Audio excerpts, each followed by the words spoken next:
Chapter 2. Now when the Lord was about to take Elijah up to heaven in a great wind, Elijah went with Elisha from Gilgal. And Elijah said to Elisha, "Come no farther, for the Lord has sent me to Bethel." But Elisha said, "As the Lord is living and as your soul is living, I will not be parted from you." So they went down to Bethel.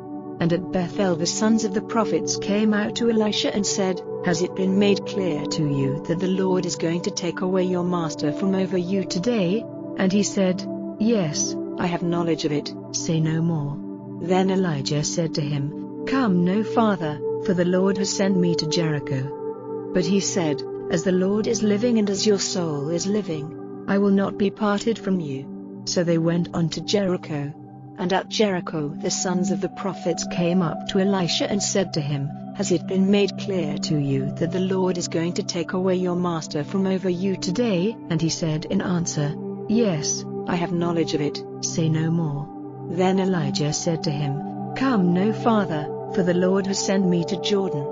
But he said, "As the Lord is living and as your soul is living, I will not be parted from you." So they went on together. And 50 men of the sons of the prophets went out and took their places facing them a long way off, while the 2 of them were by the edge of Jordan. Then Elijah took off his robe, and, rolling it up, gave the water a blow with it, and the waters were parted, flowing back this way and that, so that they went over on dry land. And when they had come to the other side, Elijah said to Elisha, "Say what you would have me do for you before I am taken from you."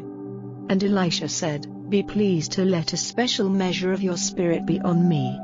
And he said, "You have made a hard request. Still, if you see me when I am taken from you, you will get your desire, but if not, it will not be so." And while they went on their way, going on talking together, suddenly there were carriages and horses of fire separating them from one another, and Elijah went up to heaven in a great wind. And when Elisha saw it, he gave a cry, my father, the carriages of Israel and its horsemen."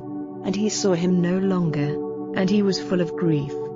Then he took up Elijah's robe, which had been dropped from him, and went back till he came to the edge of Jordan. And he took Elijah's robe, which had been dropped from him, and giving the water a blow with it, said, "Where is the Lord, the God of Elijah?"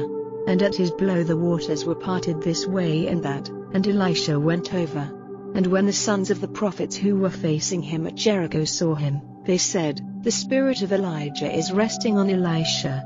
And they came out to him, and went down on the earth before him. And they said, "Your servants have with us here 50 strong men, be pleased to let them go in search of Elijah, for it may be that the Spirit of the Lord has taken him up and put him down on some mountain or in some valley."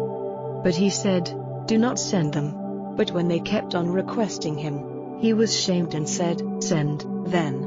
So they sent 50 men, but after searching for 3 days, they came back without having seen him. And they came back to him while he was still at Jericho, and he said to them, "Did I not say to you, go not?"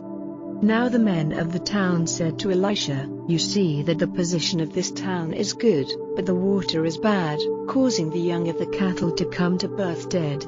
So he said, "Get me a new vessel, and put salt in it." And they took it to him. Then he went out to the spring from which the water came, and put salt in it, and said, "The Lord says, now I have made this water sweet. No longer will it be death-giving or unfertile." And the water was made sweet again to this day, as Elisha said. Then from there he went up to Bethel, and on his way, some little boys came out from the town and made sport of him, crying, "Go up, old no hair! Go up, old no hair!" And turning back, he saw them, and put a curse on them in the name of the Lord. And 2 she-bears came out of the wood and put 42 of the children to death. From there he went to Mount Carmel, and came back from there to Samaria.